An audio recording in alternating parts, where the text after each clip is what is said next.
¿Qué no? 16 al 31.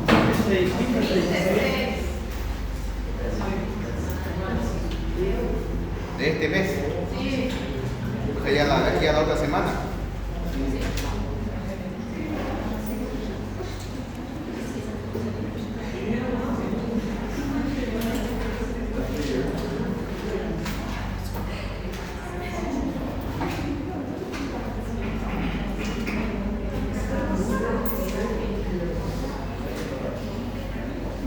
Ya, entonces miren, vamos a avanzar una clase ahora, que es trauma raquionebular, y la siguiente clase que vamos a avanzar va a ser trauma de cráneo.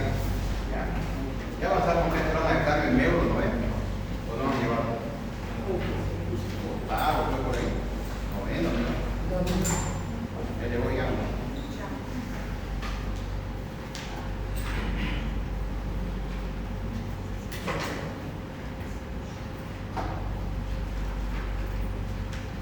Y vamos a hacer, ¿saben qué? El examen parcial, yo creo que el final va a ser el 28, yo creo. Miércoles 28. Y el día viernes 30 y el sábado 31 va a ser el examen final práctico. ¿Ya? Pero vamos a llevar una clase de recuperación. El 23 y el 24 vamos a hacer el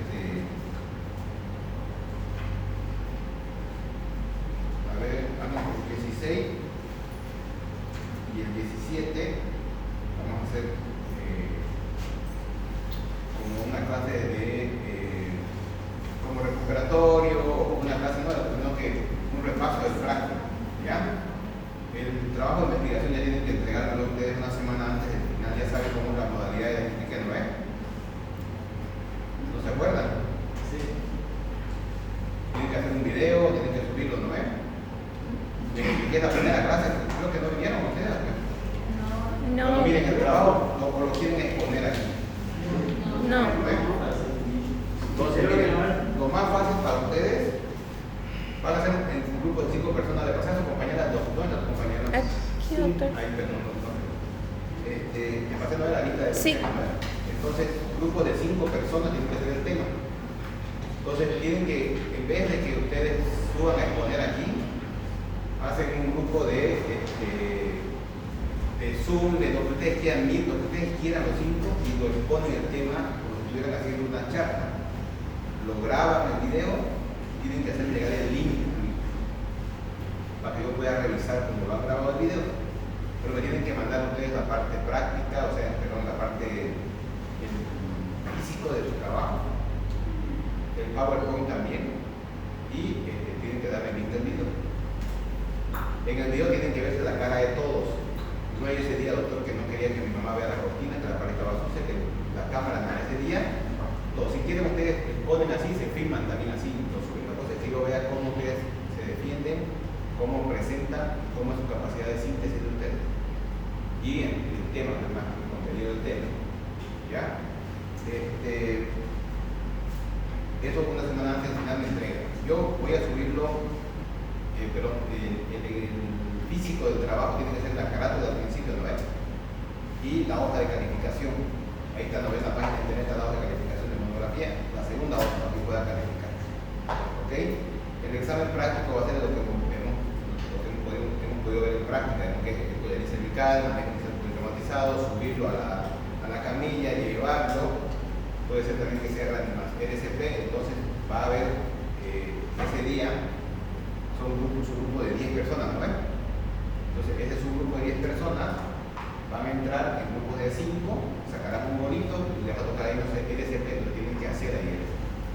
Les voy a explicar cómo hacer y hacer. O subir a un paciente, o buscar un collarín, no sé, lo que toque, pues hacer. Entonces, para eso vamos a hacer un repaso de la práctica. ¿Ok?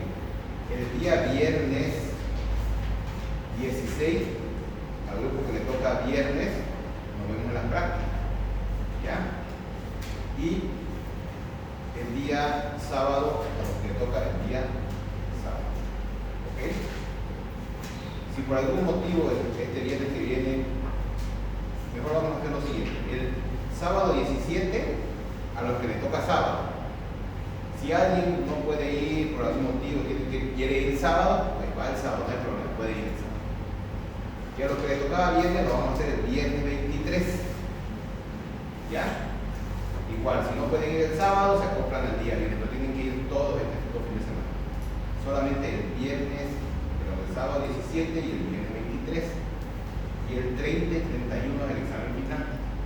¿Ya? ¿Están de acuerdo? Sí, ¿no es? ¿No están de acuerdo también? El patrón del examen se lo voy a mandar hoy a su compañera, no tiene tiempo esta semana, la verdad es que he estado desconectado de la universidad. Entonces, le voy a mandar el patrón para que ustedes revisen sus notas y le voy a pasar sus notas. Yo creo que después de viernes ya te paso las notas de su periodo parcial. Pero hasta donde yo vi el examen, 70% tiene buenas notas. ¿Ya? Entonces vamos a avanzar dos temas importantes que quiero que ustedes se lleven de trauma de cráneo y pacientes quemados. Ya cómo se manejan pacientes quemados. Entonces vamos a hablar de un tema que se llama trauma de cráneo. ¿Ok?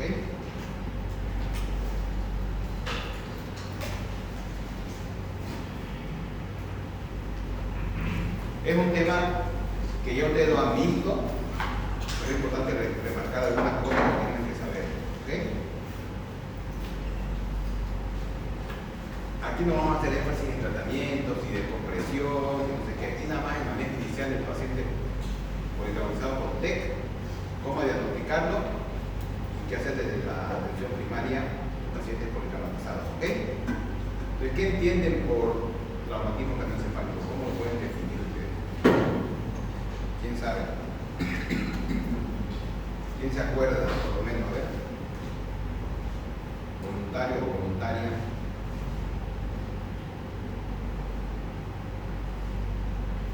¿Nadie?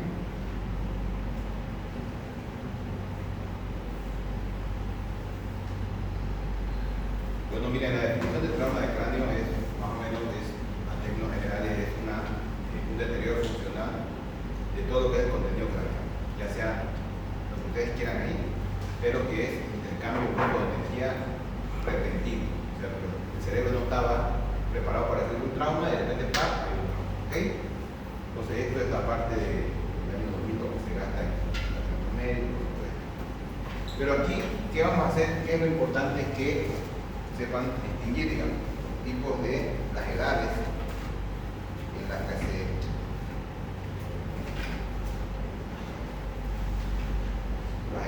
se detecta el trauma de cráneo.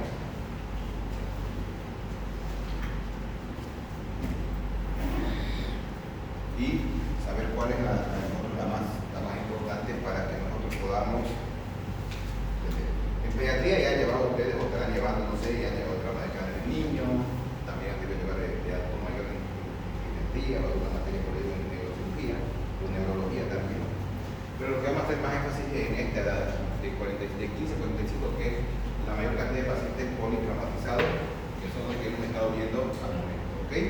Miren la estadística nada más. Como estadística, vean que de los pacientes que sufren trauma de cráneo, el 78% son atendidos en el departamento de urgencia. ¿Okay? Hay un porcentaje que no llega al departamento de emergencia. De este 78, 19 requieren hospitalizarse y 3 son fatales. Entonces es importante saber esta estadística para saber más o menos en qué estamos trabajando. Esta es la estadística de las causas de muerte, cuántas defunciones por año. Hay más hombres que mujeres con trauma de cráneo y más frecuente, como les dije, es 15 a 45 años. Para entender un poco lo que es el trauma de cráneo necesitamos nosotros saber estas dos definiciones. ¿Qué es una conmoción y qué es una contusión de cráneo? ¿Alguien se acuerda de la definición de conmoción? Ustedes yo sé que han llevado en neurología eso, que es muy frecuente. ¿Qué es una conmoción? ¿Se acuerdan alguien? Y todos hemos visto de repente algún momento a alguien que tiene una conmoción. O nos ha pasado a nosotros de repente. ¿Quién tiene una idea de qué es más o menos en términos generales o en sus palabras si quieren definirlo? ¿Quién tiene una idea? ¿O no han escuchado conmoción, la palabra conmoción todavía? Sí, ya han neuroconmoción. Sí. ¿Sí? ¿Qué es conmoción?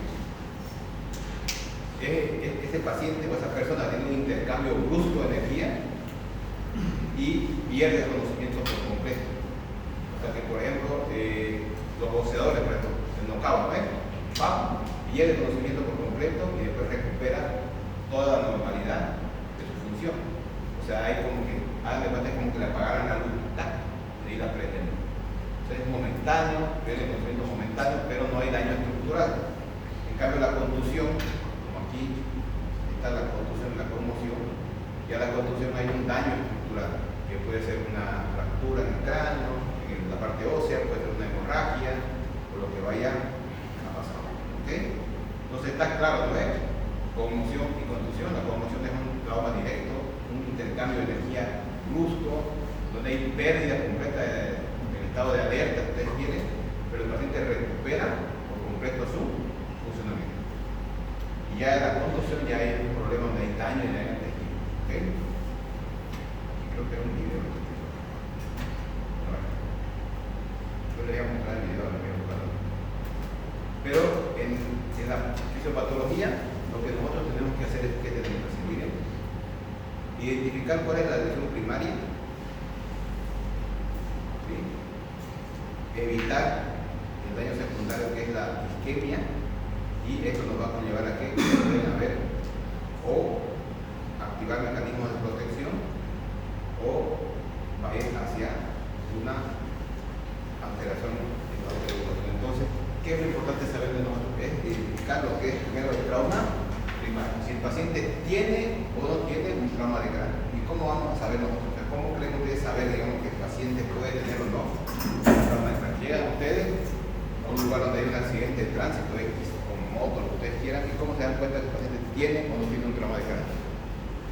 Aparte de ver, digamos, ¿no?, que tiene una herida, obviamente va a tener, pero ¿cómo lo evalúan al paciente, digamos, la parte neurológica? ¿La escala de qué? Glasgow. La escala de Glasgow. Pero la escala de Glasgow la aplicamos en ese momento de que el paciente está ahí, ¿o no? Si estuviera consciente, sí. Si estuviera consciente, sí, ¿no? Pero en el momento, recuerden, de la evaluación inicial, no podemos aplicar el Glasgow ahí nosotros en el momento del accidente. ¿Por qué? Porque le quiero que vea al paciente que se mueva, que se escucha, ¿no? Son tres esferas que evaluamos, ¿no? Visual, ¿qué más?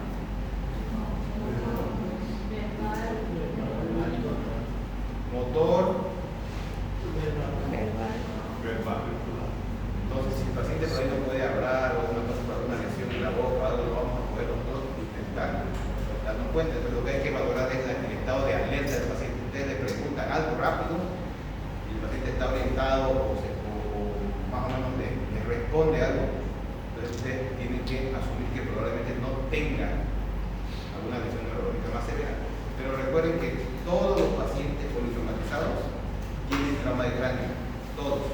¿Por qué? Porque si un trauma, digamos, una moto, el hecho de caer de la moto, el latigazo cervical ya provoca una lesión cerebral. Entonces todos tienen, mínimo tienen test leve, mínimo, pero además todos los demás ya es de acuerdo al grado de escala de grado que vamos a ver.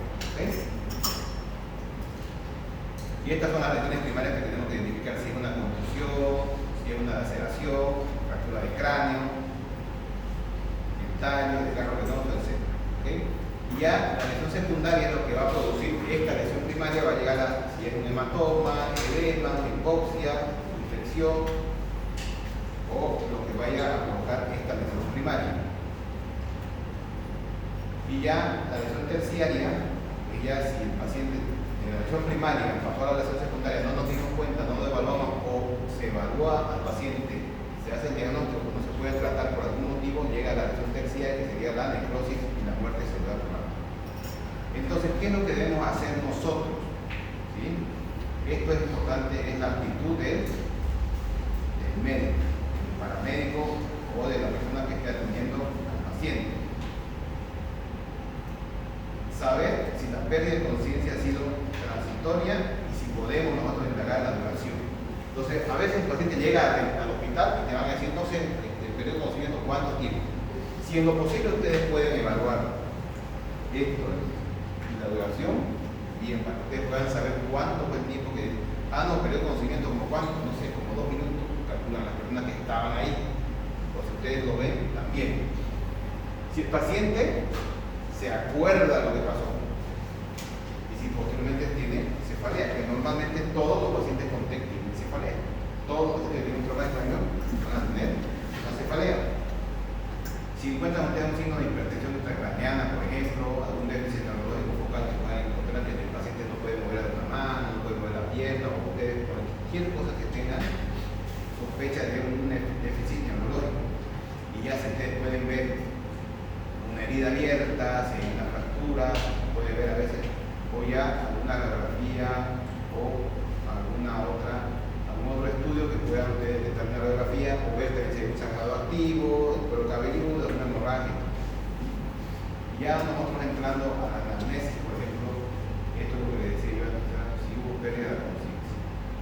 Muchas veces el paciente llega ahí al hospital y dice, no me acuerdo desde que pasó el accidente, ya me acuerdo cuando estaba en la ambulancia. Entonces hay que calcular cuánto tiempo hubo de pérdida de conciencia, si la hubo, la hubo, ¿ya? Y aquí dice que tenemos que investigar la pérdida de conciencia. Si tiene vómitos, presentó o ha presentado incluso náuseas, la cefalea, ¿sí? Y si toma algún medicamento, obviamente el paciente tiene de uso crónico para la presión, para la diabetes, ¿okay? Y esos son como lo que ustedes tienen que averiguar y encarar el paciente. Y adentro de la clasificación del trauma de cráneo, que es una clasificación no es muy básica, pero es sencilla y es objetiva de lo que tienen que averiguar. Por ejemplo, miren, el mecanismo de lesión es o es abierta o es cerrada. ¿Okay? Si el paciente tiene un trauma de cráneo abierto, es decir, una herida que comunica la parte externa a la parte interna del cráneo, o es un trauma cerrado, o sea, nada más es o abierto o cerrado. ¿Okay? Y aquí, como dicen, miren, el trauma abierto, ¿qué es lo que conlleva? Que hay una comunicación del medio externo ¿con qué?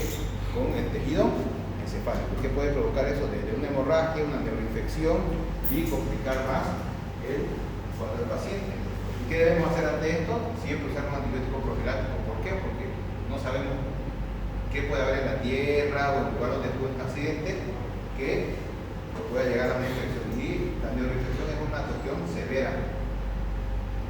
¿Por qué? Porque llega al tejido nervioso y ese es muy vascularizado, la inervación es completa ahí, entonces se complica más. Y en la clínica, ¿cómo vamos a evaluar? Con esta escala. Si ustedes se la saben la escala de Glasgow, van a saber si el trauma es leve, moderado o severo. Ustedes tienen aquí, vean que un paciente con un Glasgow de 15, ¿qué significa 15? Que está bien, no es que como estamos todos, bueno, algunos están con un 14 porque están dormidos ahí atrás, pero 15 estamos todos, ¿sí? Entonces, si el paciente tiene 15, igual está dentro de un trauma leve. Entonces, por eso todos los pacientes que ustedes vean o atiendan que sean politraumatizados, accidentes de alta energía, caída y todo, aunque les digan que no les duele la cabeza, le duele el cuello, por ejemplo, un esguince cervical, el paciente por vecindad tiene un trauma de cráneo leve, entonces su obligación es poner traumatismo de cráneo leve, aunque tenga 15 de Glasgow. Entonces me digan, pero tiene 15, sí, pero 15 tiene 15, pero está con un trauma leve. ¿Okay? Y después moderado y severo. Y ahí vamos a ver qué vamos a hacer de manejo inicial con cada uno de estos pacientes. ¿Okay? Y la escala de Glasgow es esta, miren, hay un montón de escalas de Glasgow en internet. Que la modificada portátil, no sé qué más. Esta es muy sencilla de acordarse, ¿saben? Entonces, cuando se la pasa la diapositiva a su compañera, ustedes estudian esta de aquí. ¿Ya? Porque hay otras que son modificadas en internet, ustedes encuentran un montón. ¿Okay? Encuentran un montón de escalas, pero esta es como que una resumida así y directo a lo que nosotros queremos encontrar. ¿Okay? Entonces, miren, aquí por ejemplo, como les decía yo, con una escala de Glasgow de 13 o 15 sería que un traumatismo cráneo leve, o también puede ser un paciente que tenga la P, porque es importante saber el tiempo de pérdida de la alerta, porque todos los pacientes que tengan menos de 5 minutos, también ustedes lo pueden llevar a un trauma leve. Entonces es importante si se puede averiguar, muchas veces no se puede. O sea, ¿cuánto tiempo periodo de conocimiento? No sabemos. Entonces, si no saben esto, su escala de Glasgow que ustedes evalúen. Pero si el paciente dice que perdió el conocimiento y está entre 13 y 15, catalogado como trauma leve. ¿Okay? ¿Y qué es lo que vamos a hacer con este paciente? Una tomografía de cráneo hay que hacerle a todos los pacientes que tengan datos de traumatismo de cráneo, sea leve o sea moderado o severo, pero sobre todo los pacientes que hayan tenido CISPET, porque puede ser un paciente que no tenga pérdida de conocimiento.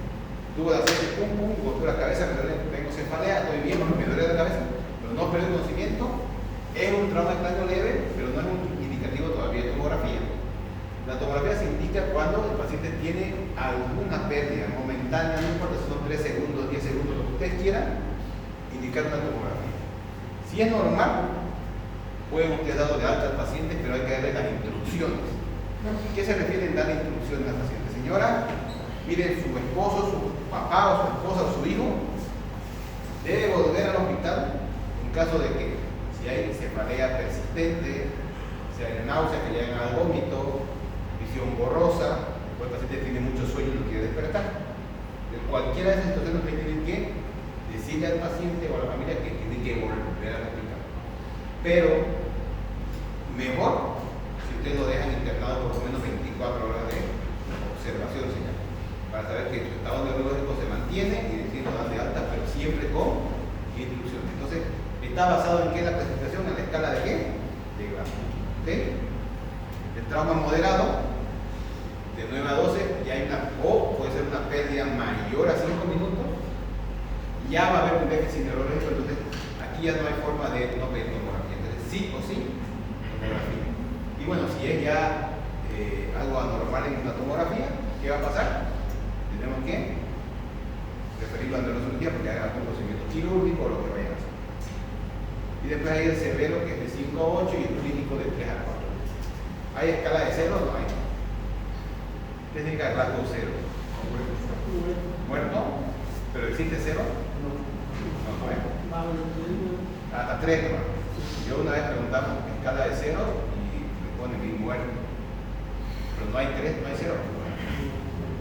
3 es lo mínimo. Ya no se vayan a confundir. Y algunos signos clínicos que tienen que ustedes acordarse. ¿Se acuerdan del signo de Batle? El signo de mapache, los ojos de mapache. Entonces, ¿qué significan esos dos? ¿Quién se acuerda? Fractura base del cráneo. Perdón. Ya, fractura de la base del cráneo. Recuerden que el Batle es fractura de cráneo media y posterior. Y el signo de mapache es base del cráneo anterior. Pero ¿qué otro signo ustedes pueden evidenciar si no tienen, digamos, un Batle? Puede haber vómito explosivo, ¿qué más? Náuseas que llegan a los vómitos. ¿Qué otra cosa pueden encontrar? ¿Cómo se llama eso? Otorrea. Si hay presencia de líquido, líquido pulmonar, otorricorrea, porque el líquido se encuentra aquí, por ejemplo, que otorrea puede ser otra cosa, ¿no? Pero presencia de líquido se por el conducto auditivo externo también, o a veces hemorragia. ¿Sí? A veces. ¿Okay? Y ahora la localización. ¿Ustedes qué estilo de imagen le pedirían a un paciente? Pónganle que ustedes tienen un paciente, accidente de tránsito, una escala de bajo de 11. ¿Qué estilo le van a pedir para ver si este paciente tiene alguna lesión o no tiene lesión?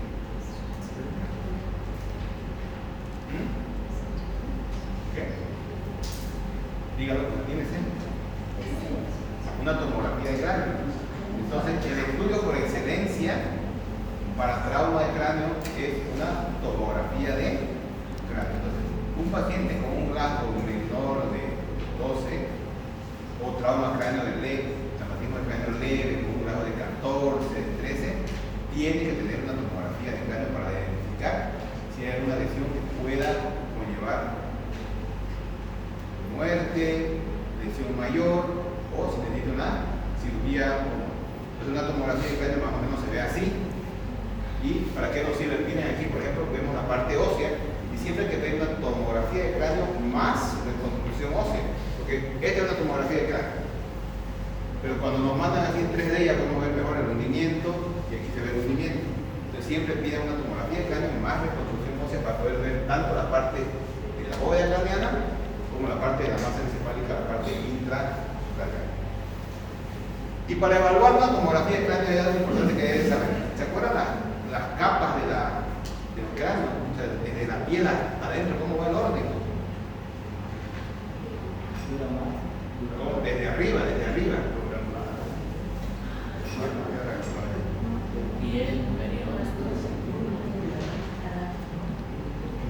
A ver, ¿quién se anima? Porque todos hablan, pero nadie todos escucha hasta aquí. Dura madre. ¿Ya? ¿Dura madre qué? Ya, A ver, otro que tenga otra idea. O otra.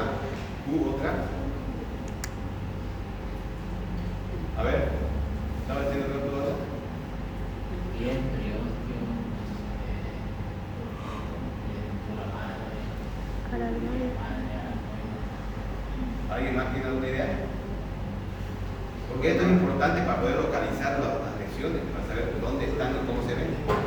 Entonces miren, esta es las capas, ¿ya? Desde la piel, que viene debajo de la piel en todas partes, la poneurosis. Entonces de ahí viene ¿qué? Interior, que es la capa que recubre el tejido óseo.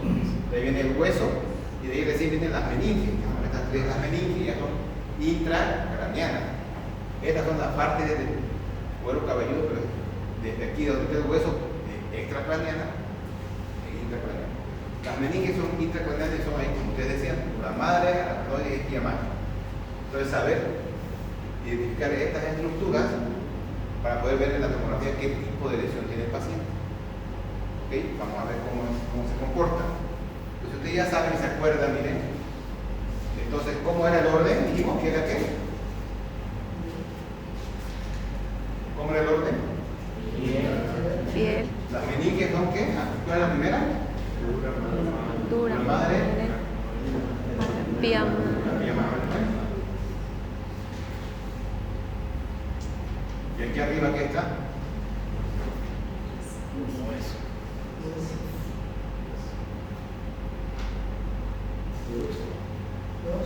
¿Ya?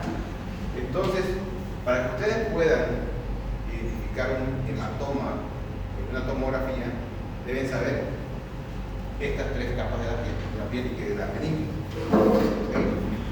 Y ahí, de acuerdo a cada una de las formas que ustedes vean en el hematoma, ya se van a dar cuenta dónde está ubicado cada lesión. Hay tres que son frecuentes, tres hematomas. Pero miren aquí, este primero, que se llama extradural o epidural, ¿qué significa epidural? ¿Por encima de qué? Entonces, ¿entre qué capas estaría el epidural? ¿Perdón? ¿Entre qué? O sea que el epidural estaría aquí. Entre la dura madre y la aracnoide, ¿sí lo ven? ¿O dónde estaría? Recuerden, epidural es por encima, ¿no ven? Por encima de la dura madre y por debajo de qué? Entonces está entre el hueso y la dura madre. ¿Ya? Entonces tiene por arriba ¿qué? El hueso y tiene por abajo ¿qué? La dura. ¿Y qué características tiene este tipo de lesión? Es siempre y casi siempre en la región templo parecida de la parte de aquí. Ya es mayor cantidad de templo parecida. Siempre por trauma, un golpe, algo que ha roto la arteria meningia media. ¿Se acuerdan del hueso temporal? ¿Ves? Cuando ustedes estudiaban anatomía lo veían por dentro, temporal tiene una impresión de unas venas y arterias. Esa es la meningia media. ¿Okay? Siempre se asocia a una fractura de cráneo, o sea, no siempre, puede haber una fractura de cráneo, pero lo que sí siempre es que es traumática. ¿Ya? Siempre es traumática. No puede haber un epidural así que estaba durmiendo y se levantó, ya no se levantó y es un epidural. Si hay un epidural, algo le tuvo que dar al paciente a la cabeza. ¿Ok? Y la clínica puede ser que las pupilas estén dilatadas, ya me parece. En cambio, el otro, que es el subdural, va a estar ¿qué? Por debajo de la dura madre, o sea, va a estar entre la aracnoide y la pía madre, ¿no ven? ¿Están de acuerdo? Subdural, por debajo. Este es lo contrario. También, bueno, no, aquí siempre también templo frecuente, pero ¿qué es? Es subagudas, ¿ya? No se asocia a fracturas y normalmente esto pasa que cuando las personas de la tercera edad se caen, se golpean la cabeza, no está todo bien, vuelve a ir mañana, no vuelve nunca el señor, o vuelve después de 2 días, o lo traen porque empezó a perder conocimiento, cefalea no paraba, mareo, náusea, tomografía y está un hematoma subdural. Es venoso, a comparación que este es arterial, ¿ya? Y lo que tenemos que hacer nosotros es identificar en una tomografía cómo se ve cada uno. Entonces ustedes hacen la tomografía del paciente y dicen, este es un epidural y este es un subdural. Entonces hay una memotecnia que es, este de aquí es un epidural. ¿Cómo lo van a identificar ustedes? Que siempre se parece a un limón. ¿Ya? Entonces, si ustedes ven esta forma que es biconvexa, este es sí o sí un epi. Si lo ven así, en todo el borde, como fuera una banana, es un subdural. Entonces, la tomografía va a identificar estos dos que son los más frecuentes, o epi o sub. ¿Ok? Y aquí vamos a ver qué hematoma es este. A ver ese de ahí. Ese de ahí, ¿qué hematoma será? Sacaron el hueso. Ahí que está, ¿qué está hecho ahí? Debajo del hueso, ¿qué está? La dura madre. Están abriendo la dura madre. Levantan la dura madre. ¿Y qué está ahí? Ese es el hematoma.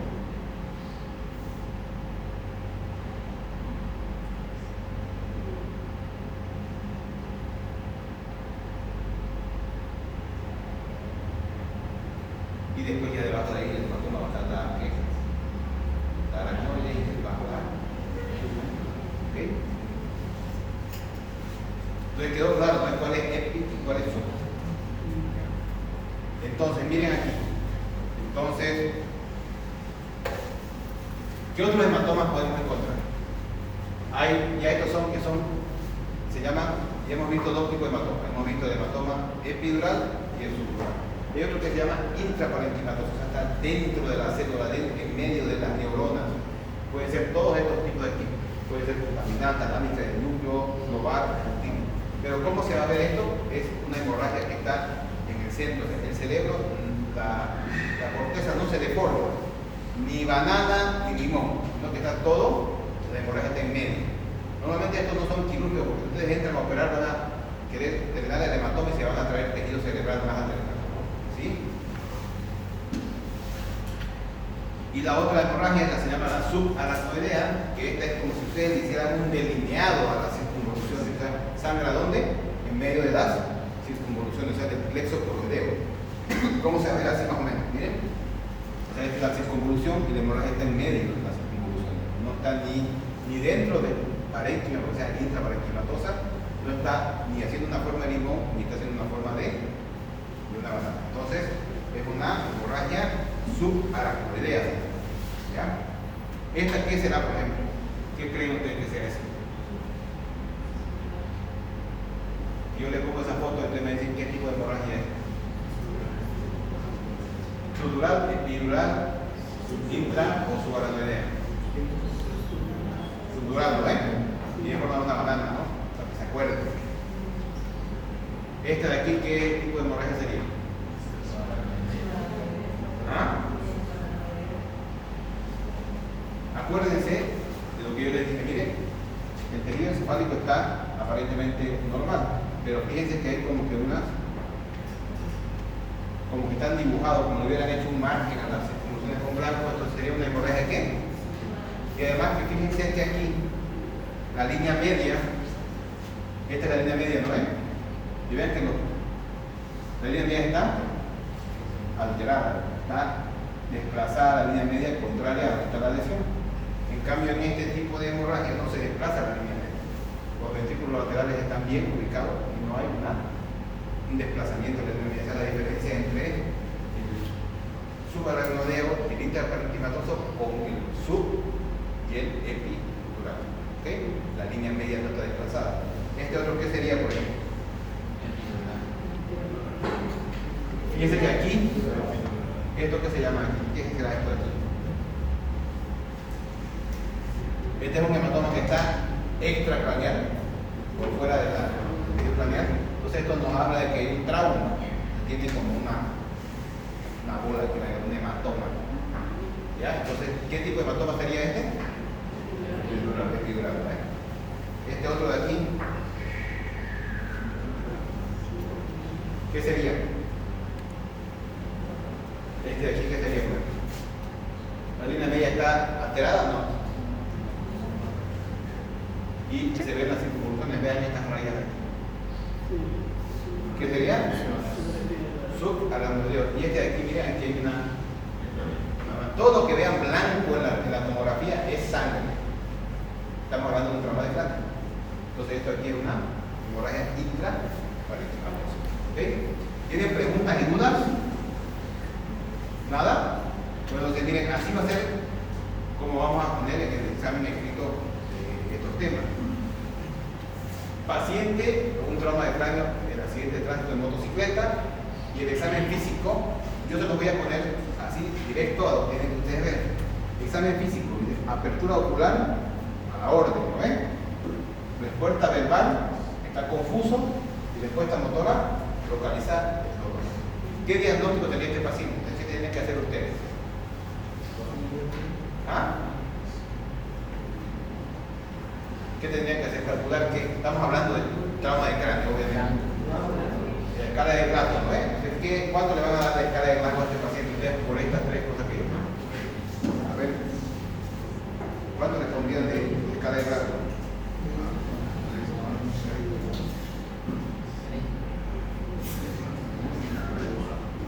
¿Cuánto le darían, digamos, a la apertura ocular, a la orden? El paciente abre a la orden.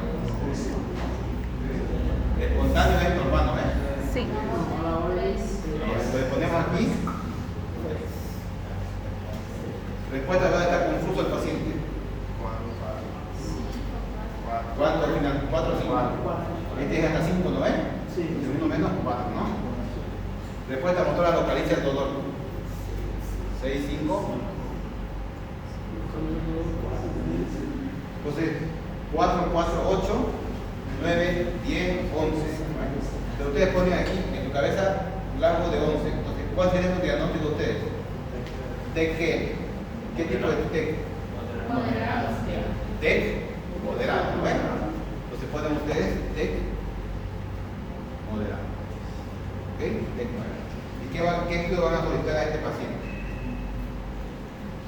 ¿Le pedirían la tomografía o no le pedirían tomografía a este paciente? ¿Sí le pedirían o no? Sí. La tomografía llega y es este. ¿Cómo sería el diagnóstico? El diagnóstico sería un paciente que tiene un TEC moderado. ¿Por qué es moderado? Por su hematoma subdurano, Entonces esa es, y ustedes tienen que decir, es un TEC moderado que está completándose con un hematoma subdural, pero ¿por qué es TEC moderado? Dijimos, ¿no? Apertura ocular dijimos 3, respuesta verbal dijimos 4, respuesta motora dijimos 4. Total, escala de Glasgow de... Entonces su respuesta a ustedes debe ser: el paciente tiene un TEC moderado con una escala de Glasgow de 11 y tiene en la imagen una hemorragia subdural. ¿Ok? ¿Preguntas que tengan con esto? ¿Nada? Bueno, vamos al siguiente. Ya no hay siguiente. Entonces, lo que tienen que ustedes ver es primero identificar los tipos de hematoma. Son 4 tipos de hematoma que tienen que repasar. No repasen más de lo que yo les estoy diciendo. Un epidural, subdural. ¿Cuál es el otro? Intraparenquimatoso y subaracnoideo, ¿no? Esos 4 tienen que saber identificarlo en una tomografía. La escala de coma de Glasgow para saber si es leve, moderado o severo. ¿Ok? Entonces la siguiente clase que vamos a avanzar va a ser quemaduras, los pacientes quemados. ¿Ya? ¿Preguntas, dudas? Entonces estamos quedando con ustedes que el día viernes, sábado 17 tenemos práctica, ¿no? O el viernes 16. Sábado 17 tenemos prácticas en la mañana. ¿Cuál es el hecho? Miren, el horario es desde las 8 de la mañana hasta las 10. Ustedes, si quieren, podemos dejarlo y respetar como están en su horario de ustedes. O ustedes pueden venir, digamos, de 8 a 9 los que quieran venir, de 9 a 10 los que quieran venir y de 10 a 11 los que quieran venir. Pero tienen que comunicarle antes a sus compañeras quiénes van a ir de 9 a 10 para que si nadie va a venir de 8 a 9, tampoco ven en vano aquí, está de 8 a 9 sentado.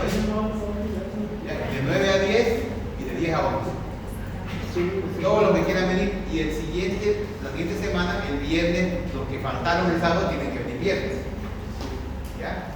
Y el examen final práctico va a ser el día que dijimos, 30 y 31. Es práctico y en teoría, pues, si seguimos así, el 28 va a ser el escrito. ¿Okay? El trabajo de investigación tienen que entregarlo una semana antes del final, o sea, hasta al siguiente miércoles ya tienen que tener el trabajo ya casi hecho, máximo hasta el domingo 25, ya el trabajo de investigación. El día del examen van a venir de uniforme a los auditorios, a la sala de habilidades con pijama, identificaciones, se traen su gorro, su barbijo, su guante. ¿Ya? Va a ser los temas de qué dijimos, inmovilizaciones, coherencia fiscal, transporte de pacientes y el exceso. ¿Okay? El grupo tiene 10 personas, 5 entran primero y 5 entran después. Ustedes como quieran, si quieren ustedes el doctor, queremos que sea como lista, ustedes los 5 se acomodan. Pero quiero que entiendan una cosa, si ustedes ya entran, los 5 tienen que trabajar en equipo los 5. Ya tienen que saber qué va a hacer cada uno, si les toca esto, les toca, qué van a hacer. ¿Ok? Son 10 minutos, ya no hay más chance. Entran, no hacen bien, chao. Y allí es la mitad, el examen es la mitad, 17.5. ¿Vale? ¿Ya? Entonces, ¿tienen preguntas y dudas? ¿Nada? Entonces nos vemos el día sábado, ¿vale? Sí. Entonces se comunican a las compañeras que vienen a mandar el